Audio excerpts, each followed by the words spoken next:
ओम।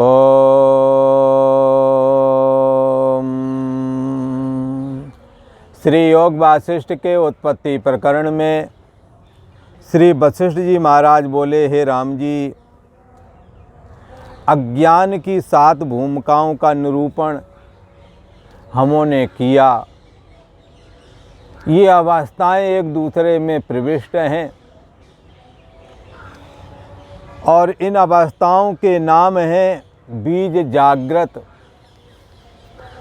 और दूसरे नंबर की अवस्था है अज्ञान की जागृत, तीसरे नंबर की अवस्था का नाम है महाजागृत, और चौथे नंबर की अवस्था का नाम है जागृत स्वप्न, 5वें नंबर की अवस्था का नाम है स्वप्न, और 6वें नंबर की अवस्था का नाम है स्वप्न जागृत, और 7वें नंबर की अवस्था का नाम है सुषुप्त।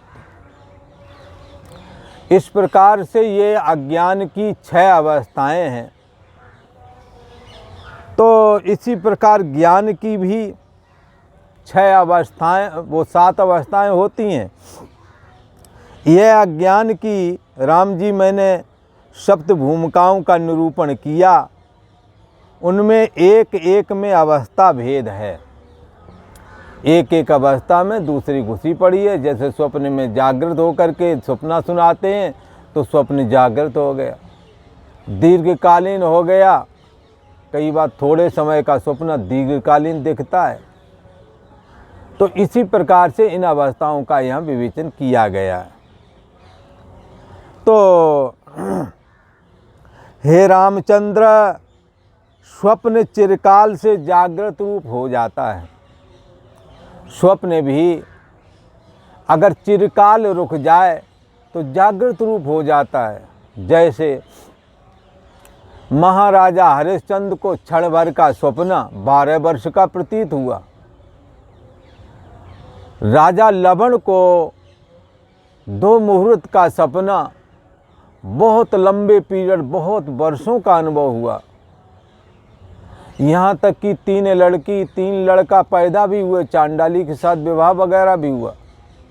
ये स्वप्न लंबा पीरियड यदि खिंच जाए तो वही जागृत लगने लगता है, क्योंकि स्वप्न का जगत और जागृत के जगत में कोई खास अंतर नहीं है। यदि स्वप्न ना टूटे तो वही जागृत होकर के भासता रहता है। यही बात इन लोगों के साथ हुई है। ये सारा का सारा स्वप्न कैसा हो गया? जागृत रूप हो गया, 12 वर्ष का हो गया, लंबा पीरियड हो गया। तो कहते हैं स्वप्न चिरकाल से यदि उसमें बढ़ता जाए तो जागृत रूप हो जाता है। उसके अंतर्गत में भी स्वप्न है। स्वप्ने में फिर सोते हैं और फिर स्वप्न देखते हैं, फिर जाग के सुनाते हैं। इसको बोलते स्वप्नांतर। स्वप्न से दूसरे स्वप्न में गए। एक बार मैं स्वप्न में जागा और जाग करके दूसरे को अपना स्वप्न सुनाया और फिर सो गया। जब जागा तो पता लगा वहाँ का स्वप्न देखना, और फिर जागना और जाग कर दूसरे को बताना और फिर सो जाना, और अब जा कर के इस अवस्था में जागना। ये सब स्वप्न ही था। इस जागृत अवस्था से पहले जितना भी हमने वहाँ का जागना देखा और स्वप्न जो सुनाया, वो सब स्वप्न के ही अंतर्गत कहलाएगा। पर ज़्यादा समय खिंच जाए तो जागृत कहलाएगा। ऐसा लोगों के साथ हुआ। जागृत जैसा ही सुख दुख का उन्होंने अनुभव किया। तो कहते हैं कि उसके अंतर्गत यदि चिरकाल तक स्वप्न फुरने लगे तो जागृत रूप हो जाता है। जागृत रूप मतलब जागृत अवस्था रूप। और उसके अंतर्गत जो स्वप्न जागृत है, हाँ, और उसके अंतर्गत ही स्वप्न जागृत है। जाग करके सुनाते, वही वाली बात। और उसके अंतर, हाँ, उसके अंतर में भी और है। आप सोओगे फिर वहाँ स्वप्न, फिर वहाँ सुनाओ, फिर और सो जाओ। स्वप्न से स्वप्नांतर। इस प्रकार एक एक के अंतर, अनेक जो है ये अवस्थाएं जुड़ी हुई हैं, मनोराज्य जोड़ा हुआ है। हे राम जी, यह मोह की बड़ी महिमा है और मोह बड़ा घनता रूप है, बड़ा कठिन है।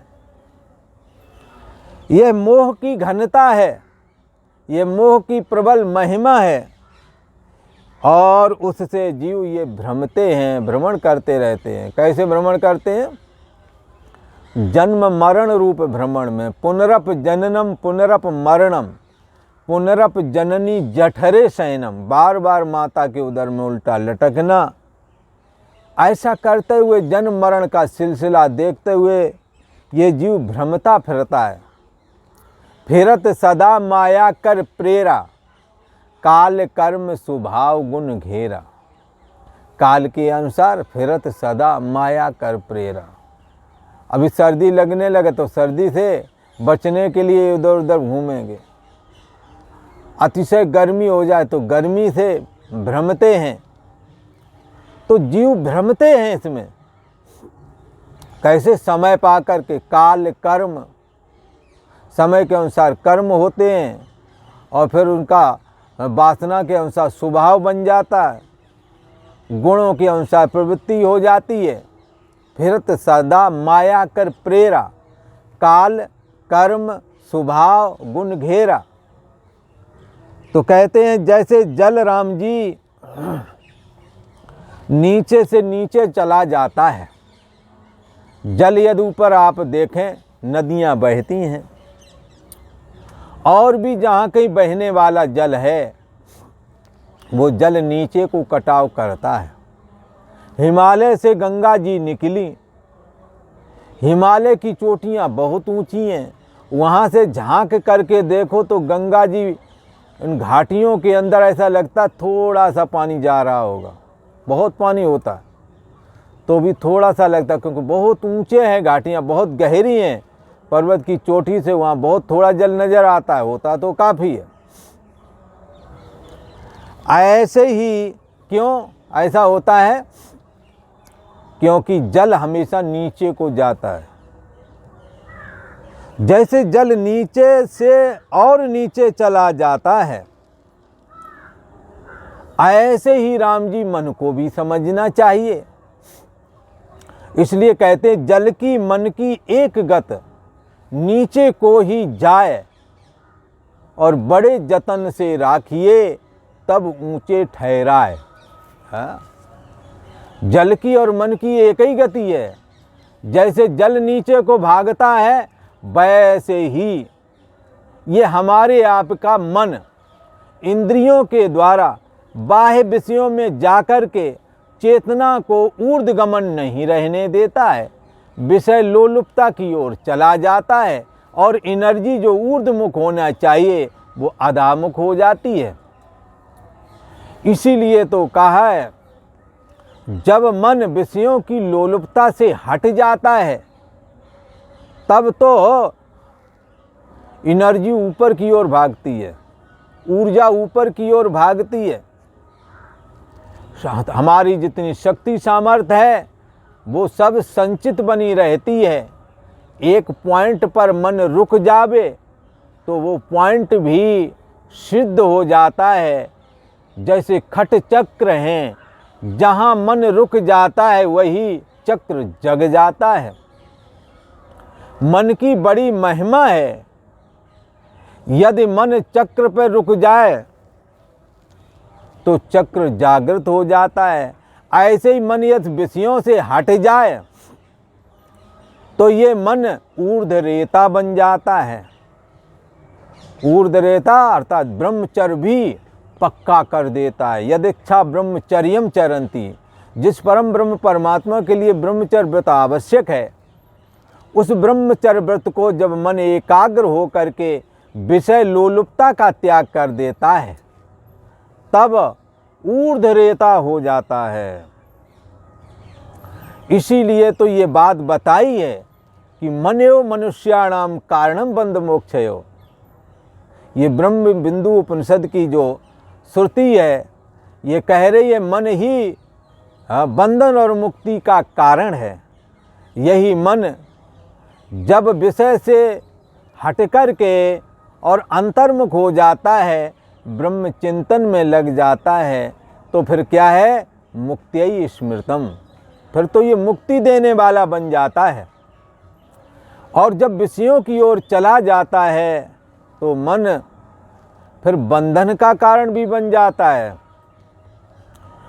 इसीलिए कहा कि हमने मन को सत्शास्त्र और साधु समागम के द्वारा विषय लोलुपता से हटा करके शास्त्र चिंतन और साधुओं की संगत में स्थित रखना है, और उसके द्वारा मन को विषय लोलुपता से हटा करके संसार की सत्यता से हटा करके शुद्ध चैतन्य सत्ता ब्रह्म में इस मन को स्थापित करना है, जिसके लिए भगवान श्री कृष्ण ने कहा, शनै शनै उपरमेद बुद्ध्या धृति गृहीत्वा आत्मसंस्थम मना कृत्वा न किंचिदपि चिंतयेत।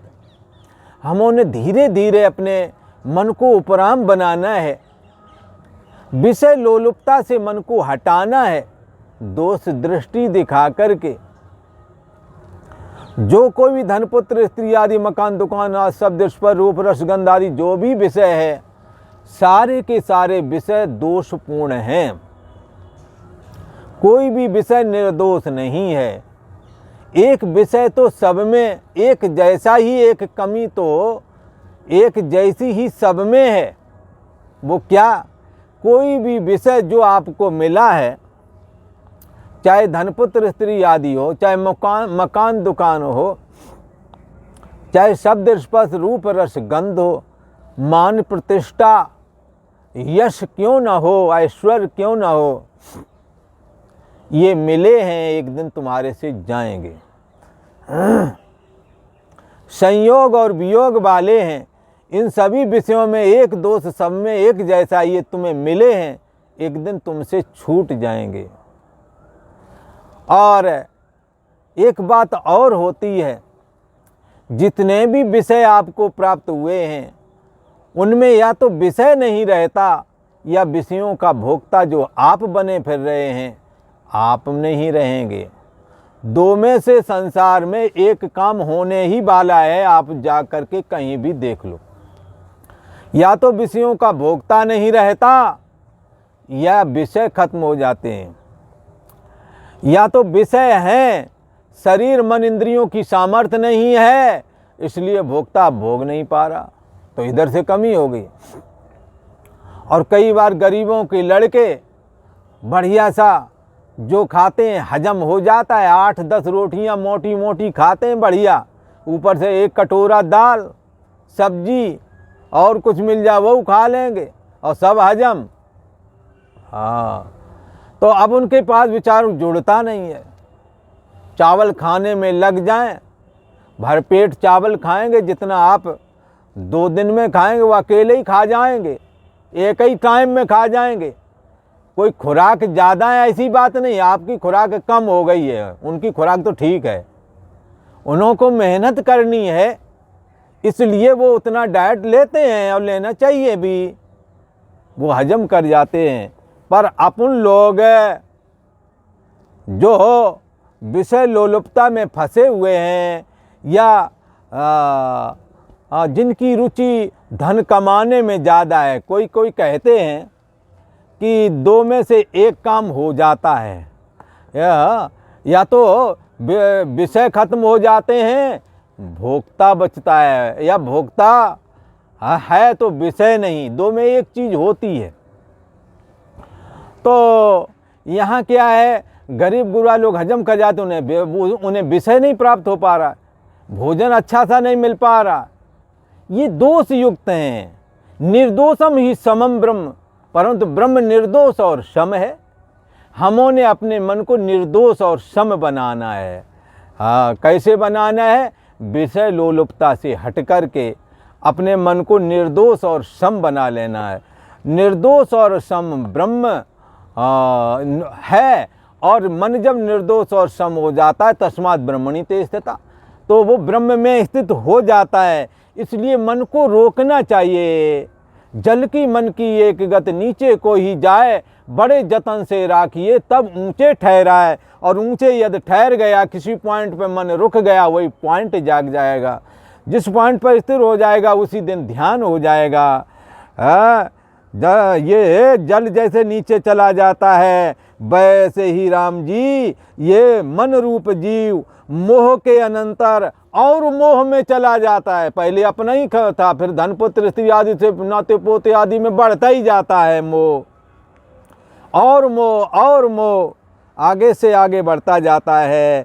हे राम जी, यह तुमसे हमने अज्ञान की अवस्था बताई कि किस प्रकार से ये अज्ञानी जीव मोह से और मोह में चला जाता है। जैसे पानी नीचे से नीचे चला जाता है, ऐसे ये जीव, ये मन मोह से और मोह में चला जाता है, जिसमें नाना प्रकार के मोह भ्रम और विकार हैं, ऐसी जगह पहुंच जाता है। इससे हे राम जी, तुम विचार के द्वारा अपने को मुक्त कर लो, क्योंकि तुम मुक्त स्वरूप आत्मा हो, तुम महात्मा हो, तुम पुरुष हो। शरीर रूपी नगरी में शयन करने की वजह से तुम पुरुष कहते हो, इसलिए तुम आत्मा हो, तुम ब्रह्म हो।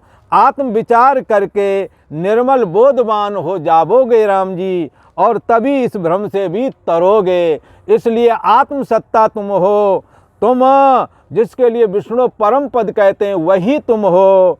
आत्मा ही वेदम सर्वम, सब कुछ आत्मा ही है और वही तुम हो। जब ऐसा जानोगे तभी इस संसार भ्रम से तर जाओगे। इति श्री योग वशिष्ठ उत्पत्ति प्रकरण अज्ञान भूमिका वर्णन नाम 92तमः सर्गा। हरि ओम। आज इतना ही, आगे का प्रसंग आगे वाले एपिसोड में सुनने को मिलेगा।